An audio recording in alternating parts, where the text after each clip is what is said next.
Good morning. My name is Jason, and I'm a therapist with Focus Counseling and Therapy.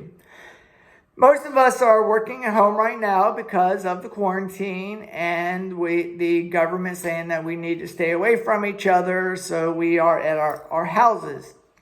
We may be working from home, or we may unfortunately have lost our job and are in a state of stress, a state of duress, and are not sure what to do about it. So I'm going to give you a few things that you can do that will help in this situation to lower your anxiety, to lower your stress, to help you cope and adapt. The first one is routines. For many of us, for many years, we have woken up at about 6 or 7 o'clock, taken a shower, gotten ready, and prepared ourselves for the rest of the day. It is so important that you keep doing that. A lot of people, and it sounds very nice, will just wake up in their pajamas and start their day, and whether they're working from home or seeking employment, but after a while it weighs on them. They start to feel like they're not accomplishing as much, or that they have not really started their day because they're still in the same clothes that they slept in, which can be problematic.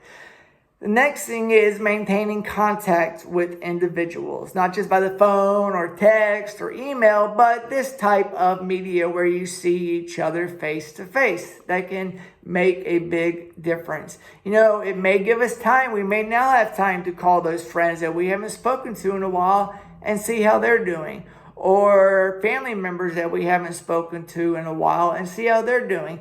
That's going to help us have a sense of normality. It's going to make us feel good, and it's going to do the same for them. The next one is extremely important, and that is the news.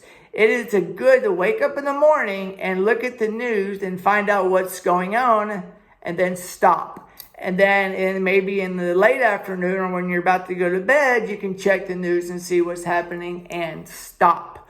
What's happening is that people are spending all day watching the news or listening to the news, and many times it's just the same thing said over and over and over again, but in different ways, and that can cause self-trauma, that can cause our stress levels to rise, and it can play on our mind and make us feel a sense of hopelessness. It can really impact the way that we see the world in regards to a positive or a negative schema. The other one is diet. If you have had a bad diet in the past, now is the time to have a good one, meaning eating foods that are nutritious and that are not processed. By doing so, it gives our body the stamina and the endurance to deal or help deal with this period of time. And it will do the same thing in our mind and in regards to coping and adapting to this situation of being isolated in our house. That goes into the next one, which is exercise. Exercise is extremely important because you may be having these feelings of anxiousness or stress, or these thoughts or these constant concerns, and it needs to be let out. There needs to be a release, and exercise is a great way to do that. Or maybe of other self-soothing techniques that you can use, such as yoga. Another point is that you are not alone in this. We are all here. Almost everybody is staying in our homes. We are by ourselves or with our family. So understand that we're not alone in this. This is something that's happening to most of us. And finally, this is going to end.